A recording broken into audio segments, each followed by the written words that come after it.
Au-delà des discours sur l'unité, de murs de mots dressés pour calmer les fissures, au-delà de slogans qu'on répète comme de pierres à ricochet, de mains levées dans les cérémonies qui s'illuminent en surface alors qu'avec des cœurs et sont en rupture, il y a nos rues.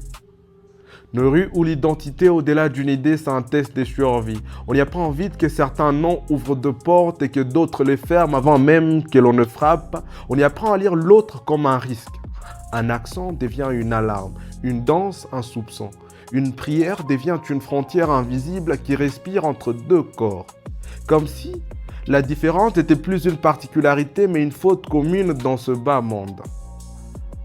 Nous avons hérité des murs qu'ils ont érigés contre nous. Nous les avons couverts de drapeaux, des récits des fiertés tranchantes qui reflètent un miroir fissuré. Un miroir où, à force de s'y regarder, nous avons confondu ressemblance et sécurité, diversité et menace. Alors le quartier ne se parle plus, il s'observe. Comme deux continents qui auraient oublié qu'ils flottaient sur la même terre. Pourtant, aucune nation ne résiste quand ses enfants font de leur appartenance de forteresse et de leur avenir un champ de bataille. Car le vrai danger n'a jamais été la diversité, mais plutôt ces regards qui ne savent plus la contenir. Nous avons pris la différence culturelle et nous les avons rivalisées. Là où elles auraient dû se croiser comme des fleuves, nous les avons forcés à se mesurer comme des armées.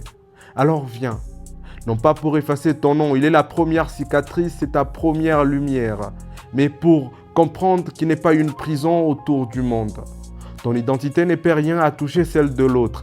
Elle apprend, elle s'élargit, elle respire autrement. Car un peuple ne s'élève pas en effaçant ses fractures, ni en les glorifiant. Il s'élève lorsqu'il cesse d'en faire des armes. Les nations qui survivent aux blessures de l'histoire ne sont pas celles qui ont oublié leur ligne de faille, mais celles qui ont appris à marcher au-dessus sans s'y effondrer, comme on traverse un pont construit sur sa propre mémoire.